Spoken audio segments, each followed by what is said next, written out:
In the human fetus, the heart beats at 2 months of age and then grows into the adult heart, a powerful muscle that will last for a lifetime.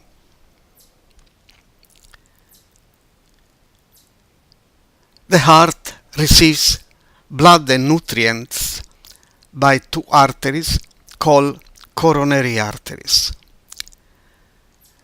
The right supplies the right side of the heart and the left side.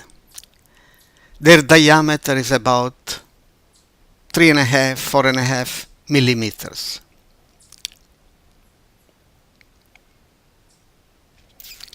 As we grow older, we may develop what we call coronary disease, which is due to the position of cholesterol in the arterial wall, which gives origin to the so-called plaque, atherosclerotic plaque. As the plaque grows, narrows the passage of the blood, and the patient develops the symptoms, usually of chest pain on exertion or emotional stress.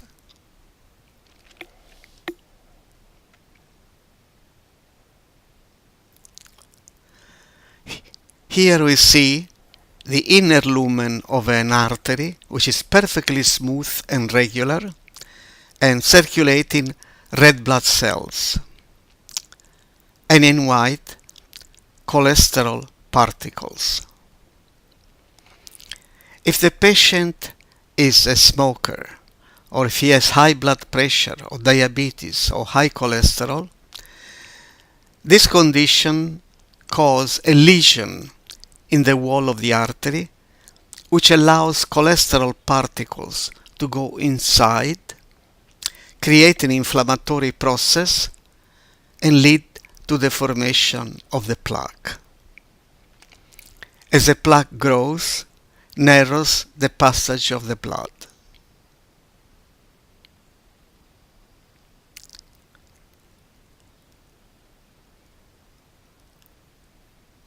Here we see the inner lumen of an artery with white blood cells and cholesterol particles in white.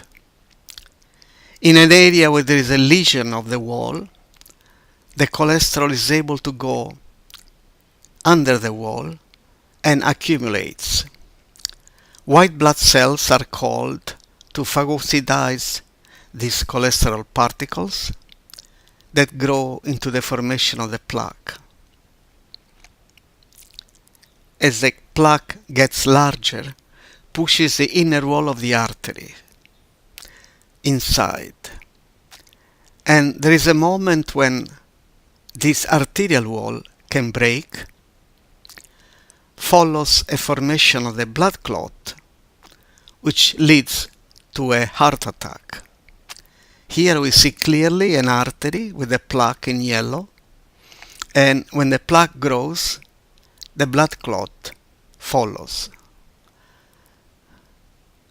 When the blood clot is created, the blood is prevented from going distally in the artery and lead to the formation of a heart attack, also called myocardial infarction, because the heart muscle is called myocardium. To identify a patient who may have coronary disease, we do the cardiogram, which at rest can be normal in 50% of the patients. More significant is the exercise test, where we can observe the patient walk and see how long he lasts, check if he develops any chest pain, abnormal blood pressure elevation. The second test is the thallium, where we inject a radioisotope and take pictures of the blood supply to the muscle. The echocardiogram shows the chambers of the heart and the heart muscle contractility in addition to the valves. But the most important test is called coronary angiography, where we inject dye and see the coronary arteries and the heart muscle. The test is done in the cardiac catheterization laboratory. The patient is probably dressed sterile. Local anesthesia is applied to the groin, and then a small polyethylene tube is advanced from the groin into the heart at the origin of the coronary arteries. If the patient has problem with the leg circulation, the test can be performed using the arm with the same results.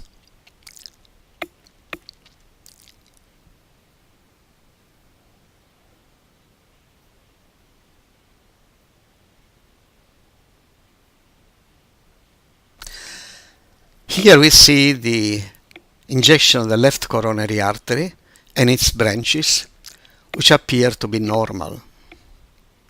We take several projections of the artery to unwind the vessels.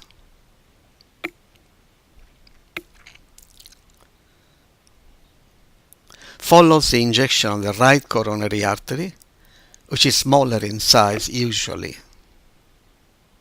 This also appears to be normal. Finally, the injection of the left ventricle is done to see the contractility of the walls, the size of the chamber, and the origin of the aorta. This shows a critical narrowing of the left coronary artery. Here we see on the right a coronary spasm, the artery is narrow, and on the left the artery is reopened with nitroglycerin. Unfortunately, this event occurs many times every day, close to 1,000. It is as if all this airplane will crash to the ground daily. If the patient comes to the hospital within the first 3 hours, we can inject a medication that can dissolve the blood clot. You see here a plaque ruptured, a formation of the clot. Giving the medication, the blood clot is dissolved and the artery reopened. You can see here a blocked artery, and then following the injection of the medication, the artery is reopened.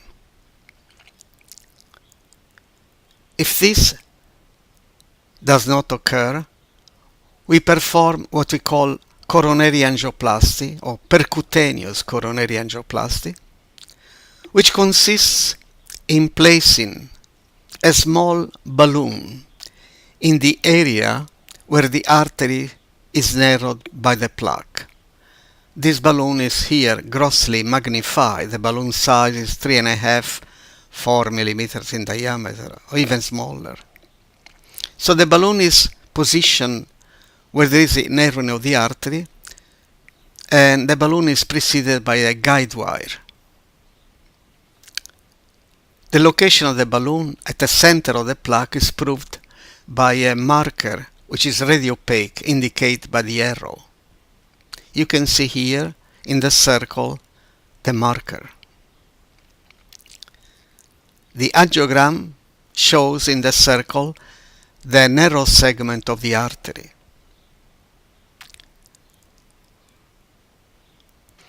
The balloon is inflated, and this inflation gradually reduces the size of the plaque, which is pushed against the wall of the artery. You see here the balloon inflated. The inflation of the balloon is repeated several times.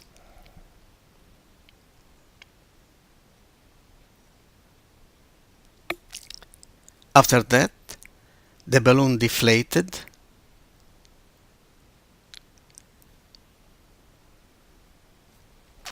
After the balloon is withdrawn, follows the angiogram showing that the artery is patent. Then the guide wire is removed. The last test we do is the application of a stent. Stent is a metal grid that is on top of the balloon. Here is grossly magnified, as you can see, in relationship with the fingers.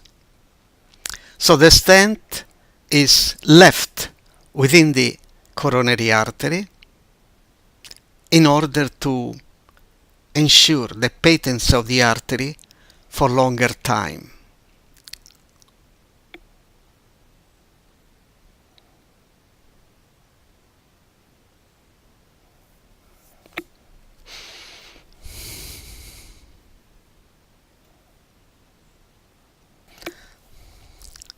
The balloon and the stent are advanced, reaching the plaque.